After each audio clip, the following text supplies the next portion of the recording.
Hello, I am the cartoonist M. Rashid. This cartoon was created as the cover for a dialogue that I captured and posted on my blog. The back and forth was based on a quote that was posted in a meme from Jordan Peterson, where he's saying, "Don't let people, put you under stupid rules." You know, so it was a white conservative who posted it. So I'm looking at it from through that lens of the particular person who I've traded with several times over the years. Uh, and I know very much his package of ideologies and beliefs and stuff in the political realm. So when he's posting something like that from Jordan, it is interesting. So being under stupid rules is something that my ethnic group, the Black American former slave class, the American descendants of slavery, have been trying to get out from under since we got here, forcefully got here. Every step of the way has been stupid rules that we've been forced under so that somebody else can get rich at our expense. So he's like saying, don't let people put you under stupid rules from the other side of that coin, where everybody has all the privileges and entitlements and the freedoms, of the yin yang. So they're saying, don't let people take away your freedoms, you know. So I'm hearing it from a different side. I'm also American, but my experience as an American is different from that one. I am the oppressed victim of that one, So I pointed out in the dialogue that to give a wider perspective of all Americans have been here as long and longer than you, and my experience is different. You know, I think when you posted it, you didn't have me in mind. So that kind of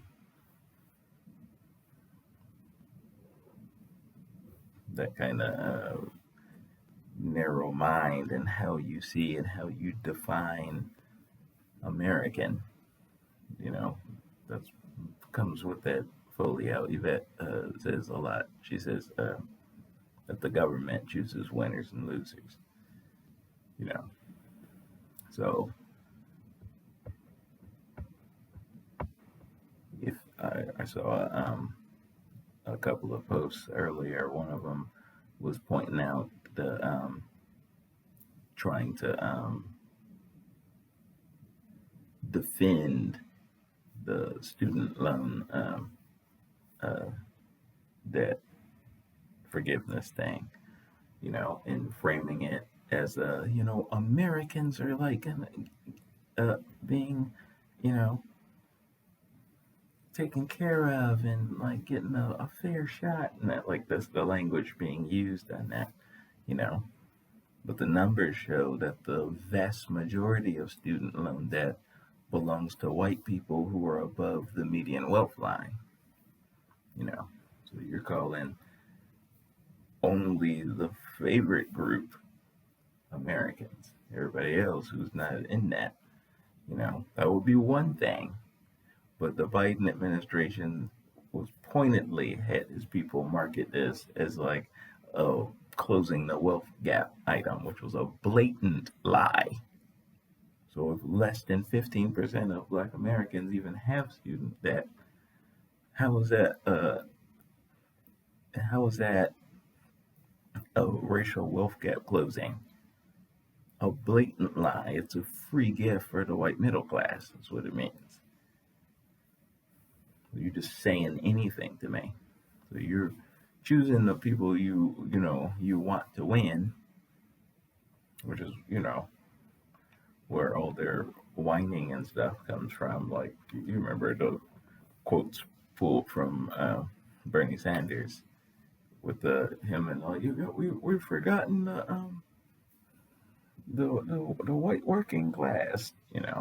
That kind of talk coming from him was because if they seeing all the POC BIPOC immigrants coming over that Obama favored, and seeing all this movement and stuff for groups that are not them, then they'll complain because they want that gap wide. They want to maintain the wide gap. If it looks like it's closing for others, it's never closed for me. Got widened during the Obama administration, during the mortgage crisis, during the recession, because as Matt Taibbi pointed out, that they were deliberately chipping away at the little bit of wealth that the Black American baby boomers had in their illiquid assets. They were chipping away at that for the most part for the mortgage crisis. So I was not helped at all. The gap was widened, but his complaints was for the immigrant class, that they were brown immigrants were like given favor, and they were freaking out. Then so the white working class will complain if it looks like their special privileges are being taken away.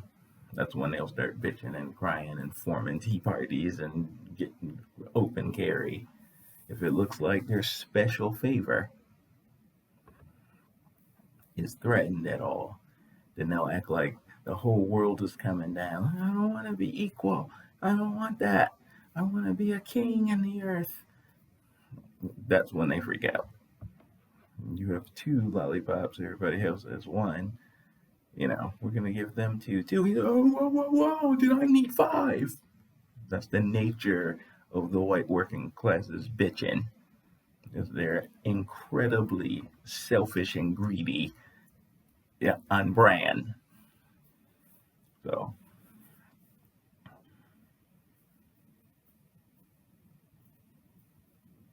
any rules that look like even when the rules are actually designed to protect the aristocracy on his behalf, he'll still freak out. He wants a huge gap between him and whoever the next one is, the next cast. He doesn't want to be anywhere near in a group. He wants to be him and everybody else. The nature of his crying and stupid rules bitching. So when they say American, they just mean him, the way they always have. So you can tell by the way they're treating Black Americans over the water crisis thing in Jackson and Flint and stuff, that I'm never a priority, even though I'm fully American. They'll give billions and billions to some other sovereign nations people for whatever reason over actual American citizens. They talk the talk, but that's easy for politicians. They just say whatever, and they line their own pockets and the pockets of their networks and give a shit about people. They'll keep, the whites happy because that's their managerial class that they count on to maintain the aristocracy as a whole. But my people are still a thing. They hate us as a side effect of wanting us to be permanently a bottom caste. So they've come to vilify us and hate us in their rhetoric to justify why it's okay to do that to us all the time, So when they bring up the black on black crime in Chicago and all that stuff, the sole purpose of doing that is because They've convinced themselves that I'm a monster and it's okay to treat me wrong so they can sleep at night. They've already had the arguments amongst each other in the past during the civil rights movement and during the abolitionist movement, where they were conflicted for their morality and stuff. They still chose bullshit, but they were conflicted. They're like, I mean, if you confront them with it, they'll be, all right, yes, it's wrong. They were like that, but they still chose, you know. So to me, just putting that out there like that, it sounds like the American experiment was a failure, because the entire point of the American experiment is for the common people to rule themselves and do it better than the royal families and them did it. They were supposed to have escaped that shit to be their own people. We can make our own wealth, and like we can be free in our own land, and we don't need all of that over us. We can govern ourselves. So before the ink was even dry on the I'm not gonna say that. The country hadn't even been formed yet, and they created a permanent bondsman class. And when it came time to be that country in that experiment, they were like, ew, but I like slavery. It's good to me and my family. I love it. Look at all the money. Let's not be so hasty. So the experiment was a failure before it even started.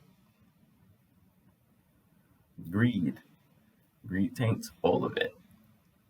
For love of money is the root of all evil.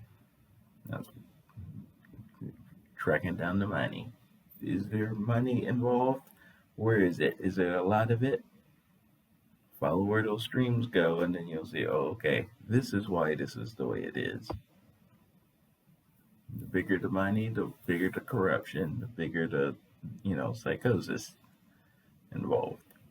This is how it is. So when he complains about stupid rules,